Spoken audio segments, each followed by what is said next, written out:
Pour yourself a cold one. Let's strike 'em, huh? And listen to Ross Tucker break down the top college prospects on another tasty edition of the College Draft.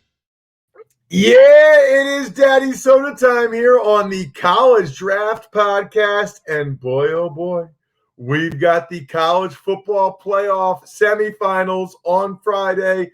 Happy New Year's Eve. Happy New Year's, everyone. We've got some other bowls between now and then. I am so fired up to watch these bowls. I am, by the way, Ross Tucker, at Ross Tucker NFL, Twitter, Instagram, Facebook. The former NFL offensive lineman, 5 teams, 7 years, classic journeyman, primarily a 6-man type. Really enjoyed it. Good temp job in your 20s if you can get it. Now I got all kinds of podcasts. Ross Tucker Football Podcast is daily. We also have the Even Money Podcast, Fantasy Feast Podcast, and the one you are listening. Oh, Andrew Brandt's Business and Sports Podcast, and the one you are either listening to or watching now, the College Draft Podcast, which I know a lot of you watch on YouTube, youtube.com/Ross Tucker NFL, because our guy Emory Hunt, who's the real star of this show, is a YouTube star. By the way, look at, for people that watch on YouTube, I'm in a dark, dreary hotel room, and Emory looks so awesome. He's got his beautiful lighting on him. You got this awesome red shirt with the Raging Cajuns popping. Make sure you either subscribe to youtube.com/Ross Tucker NFL or follow at Ross Tucker Pod so you can see the highlight clips of Emory because he looks glorious today. You can check him out like I do on Twitter at FBallGamePlan. Just remember, in 2 or 3 years, when Emory's a household name globally, that a lot of you heard him here first. I can't claim him, though. He's already doing stuff for CBS, and he's already a YouTube star. So I can't claim it. But anyway, Football Game Plan on YouTube is where he's at. And look, the NFL season ends on Sunday. Get your draft guide. Get your draft guide. It's draft season. Footballgameplan.com/2021 draft guide. Emory, how does it work? When do people get it? Well, right now they're pre-ordering and they'll get it once I'm done compiling the grades for all these prospects. So you're looking at about mid-February, right before what will be the combine starts. So therefore, these grades aren't influenced by combines or pro days. This is strictly based off the film. Ooh, I like that. I also like that because then when I'm watching the combine, I already know how you feel about guys, so I can keep an eye on them and see how they do, see what their numbers are. Plus, I am not a combine guy, if you haven't guessed. Not at all. Me either. Check him out, like I said, Football Game Plan on YouTube, at FBall Game Plan on Twitter. We actually, by the way, have an email question for you, Emory. I'm trying to think. I can't remember what. It was from Tuckheads J. He's one of our patrons. Patreon.com/RT Media, and he got new Raycon earbuds. Oh, wow. Our code. We've got all those codes. We got a lot of awesome codes for you guys. Go to rosstucker.com, click on the sponsor tab, and then you can see like the 20% off or $15 off, whatever these different things are. Check them out. I'll get to that email question at the end. Very much looking forward to that. Right now, though, let's start with the Alamo Bowl. Texas and Colorado. And honestly, Emory, Texas, how many of their top prospects already opted out? So many, man. This is why it's going to look different because actually I like this matchup if everybody was at full strength. But Texas is basically just going to be out there with Sam Ehlinger, and that's about it. What did he say? I saw where Ehlinger said he has a decision to make. Isn't he not done with eligibility, or could he have is he thinking about doing the 6th year, maybe? Probably. You saw Derek King do it. And, that's the only downside of these guys posting these. I don't know about you, but when they post these long, tiny written things, I just be looking for, I declare for the 2021 NFL draft. Just make it that simple. I don't want to read all that stuff, that cookie cutter stuff that you put. So I don't know what he posted. It could have been something like that. And if he has a decision to make, it's interesting because you look at my Cajuns, a lot of their seniors are coming back and taking that extra year. Interesting. By the way, refresh my memory. I missed what happened in the Cajuns bowl game. Oh, I think, I must have missed it as well, but I just saw something, on a flyer or something that the Cajuns won and just finished 10-1, and just doing what Cajuns do, right? Just go out there and just win football games. What was the score, Emory? Who did they play? I forget. They played. Who did they play? Wow, it doesn't really matter. I know they went out there and beat them, but to be honest, they played UTSA with sincere. Oh, that's right. That's right. Yeah, they played UTSA and they won 31-24.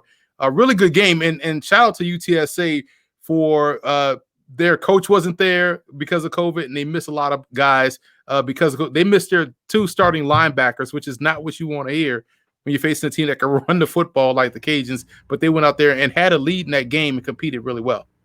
All right, so Texas, even with those opt-outs, still favored by 8.5, and they still have a defensive end that you wanted to break down in Taquan Graham. So strong at the point of attack, man. They seem to have a factory with these linear, defensive linemen that can play the 5, and I like Graham's ability to play the 5. He's stout at the point of attack. He uses his hands well. Despite being a tall guy, he's 6'4", 290, 295 or something like that.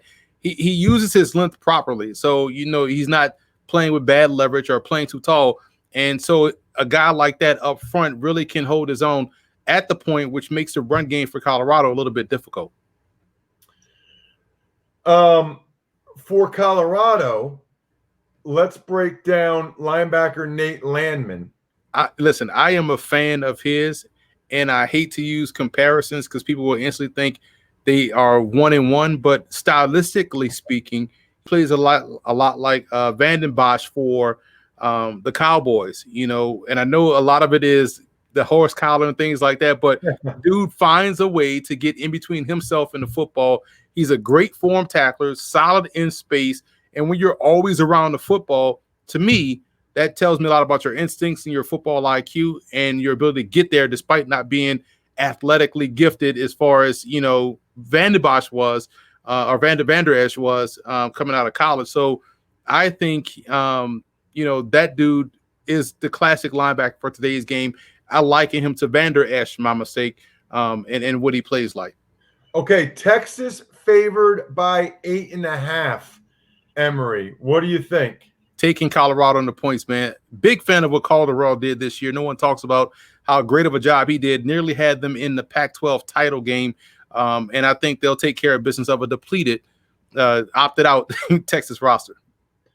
Yeah, I mean, I know they lost the DB, they lost Cosme, the tackle.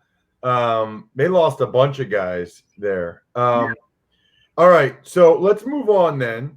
And let's talk about the Music City Bowl, Iowa and Missouri. I know this Missouri player pretty well. Iowa has some beastly linemen, as always. How about D lineman Zach Van Valkenburg? He's been in the shadow of the other guy a little bit. Yeah, and Van Valkenburg came from a Division II college, Hillsdale College, which is in the GMAC. And if you're familiar with the GMAC, or not familiar, that's where Finley and Tiffin and those programs are. And Tiffin has a really good running back, Jaquan Hardy, that's going to be in the draft this year too. Keep an eye on that. But so he transferred from Hillsdale to Iowa. So going from Division II to FBS Power 5, that's a significant jump. And you start to see him get his sea legs underneath him. He's finding himself in the backfield a lot. He's a tall guy, about 6'7". So he's really getting more acclimated to the strength, speed, conditioning of the FBS Power 5 level, and has turned himself into a solid prospect. I think he's more of a late round guy that's going to continue to develop. So the upside here with Van Valkenburg is huge, in my opinion. So I like him as a day 3 type talent that can come in and you'll see, like, man, this guy really plays well. Think Marcus Hunt. Think guys along that line. What's the guy that plays for the Coastal Tall, former Stanford Cardinal? He's another one of those types that play with the Jets too. I can't remember his name, but Henry Anderson. So you get a taller, bigger defensive end that can serve as a base end that you try to run toward, and he's able to stop the run, but also shows the ability to collapse the pocket. For Missouri, they've got a wide receiver, Damon Hazelton. We talked about him earlier. I think I told you his story. A running back, a 6-foot running back from Baltimore that went to Ball State, balled out at Ball State, grew like 3 inches as a wide receiver, transferred to Virginia Tech, then he transfers to Missouri. He's been everywhere. Yeah, he's covered the whole gambit, has a lot of Letterman jackets in his closet. And I like that he is, one of these flying under the radar prospects. I always joke when folks in the draft community talk about sleepers and they talk about guys that play at the Power 5 level. But here's one of those quote unquote Power 5 sleepers that has the upside that you want. He's played a lot of football, like you talked about Ball State, Virginia Tech, and now at Missouri. And he has an opportunity in this game on a grander scale, talking about a bowl game, to really showcase and really leave, college football with some momentum heading into the pro game. I think he does a great job of tracking the football, and I'm big on receivers that can do that because you get yourself in position to make a catch. So this is interesting. I don't know when this happened, Emory, and if this happened today and I missed it. This game's been canceled. This game wow. is off the board. Wow. Yeah, it might have happened today. I didn't see it because it's off the board. I just Googled it because I couldn't find the betting line on DraftKings, and it's nowhere to be found. I'm not sure if it was Missouri or Iowa. So that's actually helpful to get some breakdowns of prospects since the game's not actually going to end up being played. Speaking, by the way, of DraftKings, to celebrate this year's college football playoffs, listen to this, Emory. DraftKings is giving all new users the chance to bet on any semifinal team to win the championship at 100-1 odds. That's right. All you have to do is bet $1 on any semifinal team to win the championship. And if your team wins, you cash $100. Maybe at the end, I'll ask you, Emory, who they should put the dollar on. Alabama, Clemson. Pretty sure you're not going to say Notre Dame or Ohio State, but we'll see. Download the top-rated sports betting DraftKings sports betting app now. Wow. Stop, rewind, put my thing down, flip it, and reverse it. Download the top-rated DraftKings Sportsbook app now and use promo code Ross when you sign up to get 100-1 odds on any semifinal team to win it all. That's code Ross for new players to get a shot at $100 on any semifinal this week. Limited time, only at DraftKings Sportsbook. Must be 21 or older. New Jersey or PA only. Restrictions apply. See DraftKings.com/sportsbook for details. Gambling problem? Call 1-800-GAMBLER. All right, Emory, let's get to the Armed Forces Bowl, which does not have the Army in it. Instead, it has Tulsa and Mississippi State. Mississippi State, they got to be up there among the worst teams to ever play in a bowl game. It's actually incredible that they are in a bowl game, but they are. I'm looking forward to, by the way, how about this on New Year's Eve, Emory? Not just Mississippi State, Tulsa, but Ball State, San Jose State. I'm pumped on that one. Army, West Virginia. I'll be watching that one. So there's some good games to get into on New Year's Eve. You want to talk Mississippi State, Tulsa, though? Tulsa favored by 2.5, even though our boy Zaven Collins is not playing. He's a projected first-round pick, monster linebackers. Let's talk instead about their wide receiver, Keelan Stokes. Point-a-minute offense in Tulsa, so you understand why they're favored in that game against a bad Mississippi State football team. And, their receiver Stokes is tremendous. And it seems like, we have some stuff coming out the pike here on Football Game Plan, and I'll give you a little tease about it. No one talks about Tulsa as wide receiver U. When you go through their history, man, Tulsa had some dudes play that position, and Stokes is no different. He's explosive, and I think he's going to help them generate quick offense. So he's explosive after the catch. He's another one of these guys that can get by a defender, stack and track, like I like to say, and shows comfort. He shows comfort in catching the ball over his shoulders. So, he's going to be a big play guy, and he's going to have his opportunities in this ball game, and he's going to have a chance to really raise his stock playing against an SEC opponent. Good point. As for Mississippi State, they've had guys opt out. Kylan Hill, some other guys as well. Remember when they smoked LSU? People thought, "Oh, Mike Leach, here they go! Oh, Mike Leach." Yeah, not really, not so much. Who's their old lineman, Greg Island, that you like? Well, first of all, he's 6'15". The dude is tall and tall on film. Like you're like, man, that's a tall dude out there. He's 6'8", and has played both left and right tackle in his career. I like that versatility. When I watched him at left tackle, I was like, man, he's probably better on the right side. And lo and behold, you get through some more film and you're watching him on the right side, and you're like, yeah, I figured it. He thickened out a little bit. So now he's well proportioned body weight wise and has the length that you would have at 6'8", and shows the good power that you want on the right side. I know people say, hey, we're going to put our best pass rusher on the right side. Yeah, that's a strategy. That's a possibility. But when you're facing a guy like him that can get his hands on you quickly, it neutralizes your ability to pass rush. So I do think he's another one of these solid prospects that's not being talked about a lot of, but will go to a team like Baltimore. You'll see him in the lineup as maybe that sixth tackle if they want to really beef up on the run game, or you'll see a team that truly invests in their offensive line depth-wise, like New Orleans, and see him blossom into a star. So I think he has good upside at the pro level because, again, he could play either tackle spot, shows good length, and has taken out his frame. So now he has the power to go with the length. All right, so Tulsa's favored by 2.5. Emory, who do you like? Tulsa, Golden Hurricane, laid the points with the Hurricane. Their defense still has that same attitude as if Xavier Collins is playing out there, and they'll take care of business against Mississippi State or whatever iteration of Mississippi State is going to be out there on the field. That's the 3-18 we're talking about. Yeah. All right. So let's get to I wonder how motivated those guys are for that game. That'll be telling. All right. Let's get to the Sugar Bowl. It is 8:00 on Friday night because it's Friday night and it feels so right. Oh, yes, it's Friday night. Oh, what a night. Oh, this is interesting, by the way. DraftKings already has betting lines, Emory, for all 4 possible national championship games. Oh, wow. I'm just looking at it. Clemson, Alabama would be favored by 3.5 over Clemson. Ohio State would be favored by 9.5 over Notre Dame.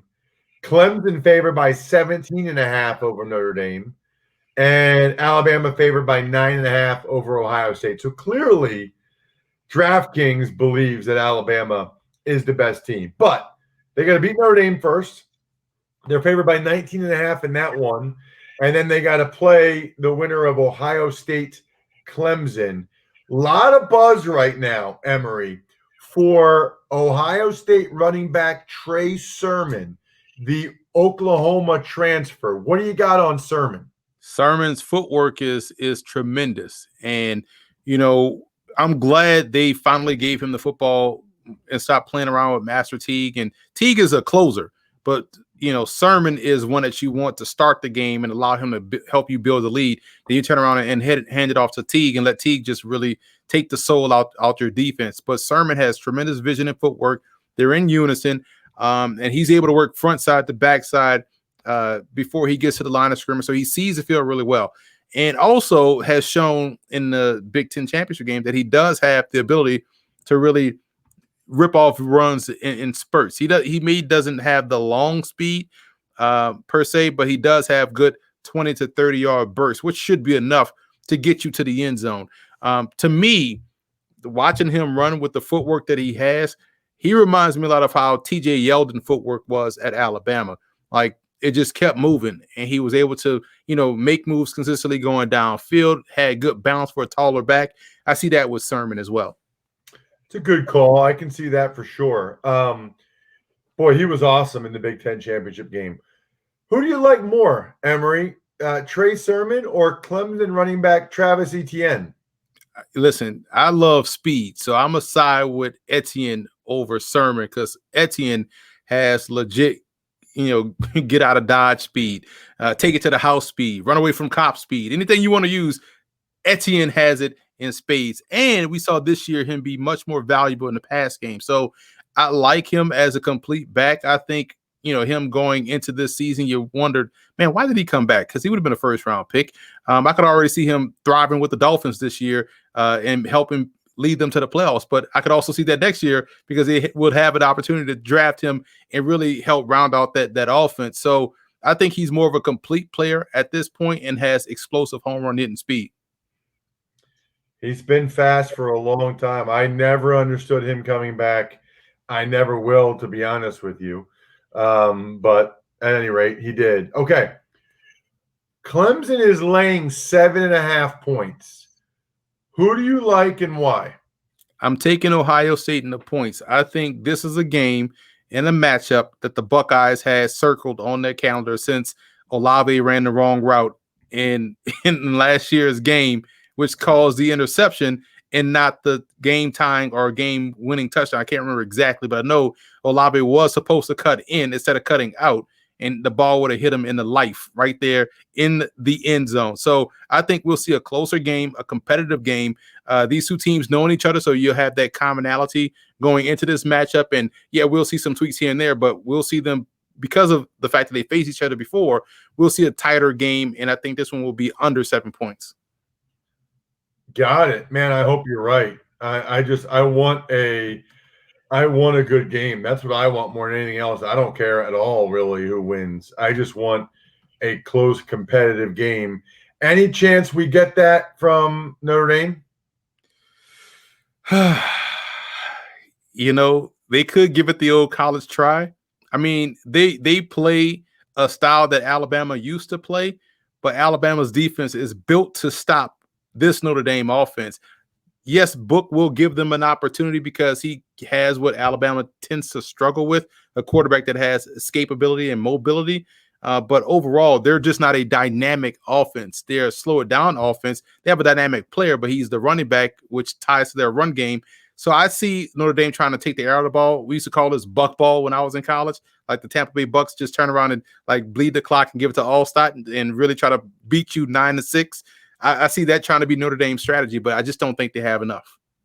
So what would you do with the points there with Notre Dame getting 19.5 points? I would lay the points with Alabama because if Alabama gets those early stops, it's going to be a possessions game. And we know Alabama has the explosive talent on the perimeter, just opposed to what Notre Dame has on the perimeter in the secondary. That's the matchup that I don't think Notre Dame can win, and that's what we'll see Alabama exploit. Wow. I hope you're wrong. I kind of like Notre Dame in the points, but I've been wrong before. The question comes to us from one of our great patrons, patreon.com/RT Media. That is Tuckheads J. He's kind of the leader or one of the leaders of the patrons. He's giving you a blank canvas, Emory. Lincoln Riley's second half play calling. What the HE double hockey sticks is he doing? I say that sometimes. Got some Raycons for his new job. Congrats on the new job. Thank you, Ross and Emory, for this amazing podcast. He wants your thoughts. He doesn't seem to be a big fan of Lincoln Riley's play calling in the second half these last few games. I think when you look at Lincoln Riley and let's say he's talking about that Iowa State game, a lot of it has to do with, Iowa State stepping up and playing solid defense. I think what we're going to see moving forward is him take full advantage of Spencer Rattler's ability as a dual threat. And we'll see him use that big back he has in Ramondre Stevenson a little bit more so, probably to try to, usually you want to go 4-minute offense at the end of the game. We'll probably see him switch it up and go explosive first quarter, ball control second quarter, explosive third quarter, close out the game in the fourth quarter. And I think he's trying to get everybody involved because this is a unique year. It's almost like a demo year or like you use a blank canvas year to try some things because, this is a pandemic year. And essentially he's, giving guys some reps that and preparing for 2021. So I would, not totally bash Lincoln Riley. He has a plan, has a process. And I think this is what we'll see in this bowl game. Him try to speed it up to slow it down, and close out the opponent. Emory, you are the man. Make sure you check Emory out. You need to, like I do, on social media at FBall Game Plan. Then you know all the stuff he's doing. Football Game Plan on YouTube, footballgameplan.com/2021 draft guide. That thing is awesome. Make sure you get the pre-order in now so you get it before the combine like I will. It is fantastic. The widest or deepest, maybe widest and deepest draft guide I'm aware of. Wide and deep. It's both. Make sure you get it. Footballgameplan.com linktr.ee/2021 draft guide. Other than that, it is a big week for college football. Enjoy all the bowl games. Enjoy the semifinals Friday night. We'll be breaking down the national championship and more next week. For right now, though, the keg is kicked. We are all tapped out. Thanks for listening to the College Draft Podcast. Make sure to also subscribe to the Ross Tucker Football Podcast, Fantasy Feast, Even Money, and The Business of Sports. All available at Apple Podcasts, rosstucker.com, or wherever podcasts can be found.